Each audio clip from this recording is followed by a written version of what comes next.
What's up, everybody? Welcome to Podcast Now. I'm Alex, and in this video, I want to talk about the rumor of Scream 8. It feels a little early, and that is actually part of this, discussion I want to talk about. So the rumor is pretty simple. It's that Scream 8 is already in the works. Comes from Daniel RPK. That guy's pretty plugged in. I always kind of say every now and then. He talked about years ago. There's like 10 Pirates of the Caribbean projects in the works, and we got exactly 0. That was maybe the early days where he did get a lot of things wrong, but he's about as good as it gets, with movie rumors and stuff. When he says stuff, including when he said stuff about Scream 7 and the lead up and the casting, he was a guy to go to, right? When he said somebody was going to get cast, they'd get cast the next day. So he does know what he's talking about. It's kind of pointless to fight against it. However, okay, and that's really it. That's the news. Scream 8 is already in the works. Now, in terms of the discussion part, look, okay, there's part of me, the consumer side of me, the fan of Scream, okay, to be genuinely honest, right? When Scream or when a franchise is one of your favorite franchises and, it gets another movie,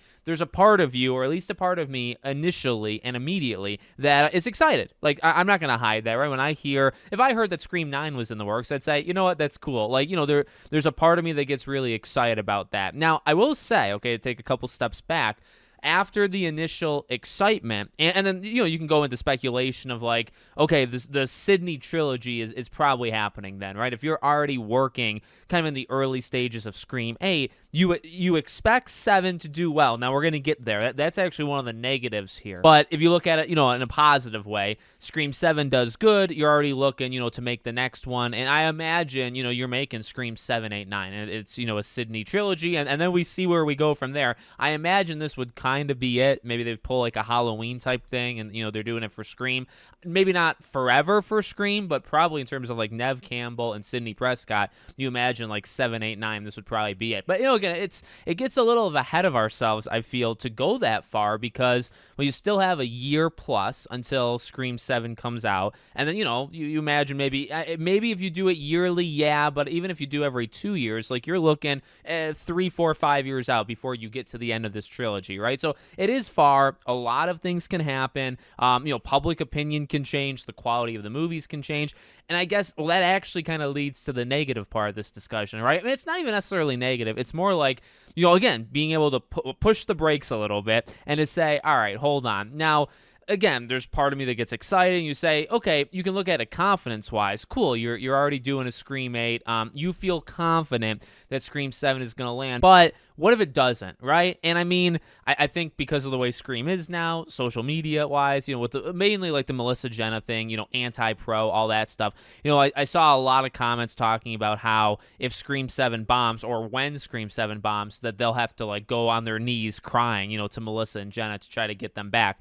Number one, I would like to see a world where things can resolve and apologies can be issued and things can work out. And can we get Sam and Tara back? If we are doing, like, say, a brand new Scream trilogy, 7, 8, 9, can we get them back for Scream 8 or for Scream 9, or is it forever broken? Again, those are things that you kind of just have to see, and you have to see if they would ever be willing to, and if apologies would ever be issued and stuff like that. But, again, like, I mean, that's kind of the frame of mind, I think, from like the war kind of thing that's going on with Scream. But there is a little bit of truth to that, not necessarily like begging Melissa and Jenna to come back, because you could argue what really did well or why did 5 and 6 do well. For me, it's more, okay, well, what if it doesn't work, though, right? You're already, and I mean, okay, the easy answer is you just scrap it and like it's over. And I guess that's what I don't really like about, I don't talk about too many movie franchises or cover this kind of stuff. And for this topic, part of the reason why is because I kind of think it's stupid, right? Because it's like, if something goes wrong with 7,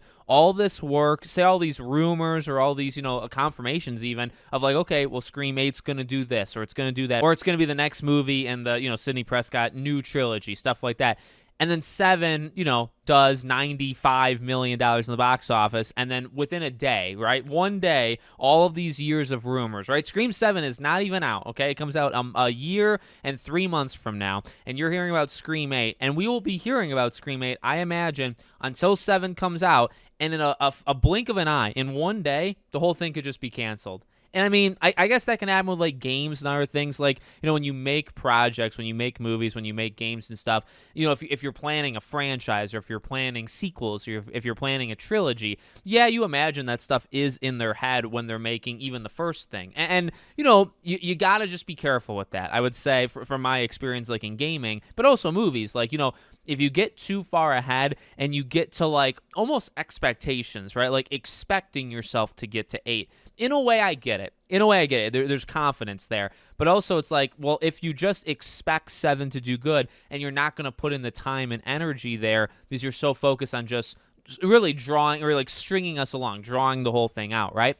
Well, if you're drawing the whole thing out, you're just trying to get a trilogy. You don't really care how necessarily they do. Then it can really fall apart on you. Now, I'm not saying that's what's happening. I'm saying that can happen in these situations, and kind of when you get too ahead of yourself, right? That's also kind of just in life. You get too far ahead of yourself. You're not really worried about the present. The present really right now should be just make Scream 7 good. It's got to be the best version of itself that it can be. It's got to be a good movie, because if it's not, you probably will not get a Scream 8, right? So it's a franchise that's big. It's a franchise that's been around forever, and it'll continue to be around. But, like breaks can be hit on this franchise. We saw it with Scream 4, right? Like it's still, even though it's so big, it's still in that kind of, definitely, I guess, in the genre where like if one thing kind of goes wrong, there can be really quick pauses that are put on these things just because, they are what they are, right? They're supposed to be kind of smaller budget, and then they explode and they make like triple, quadruple their money back.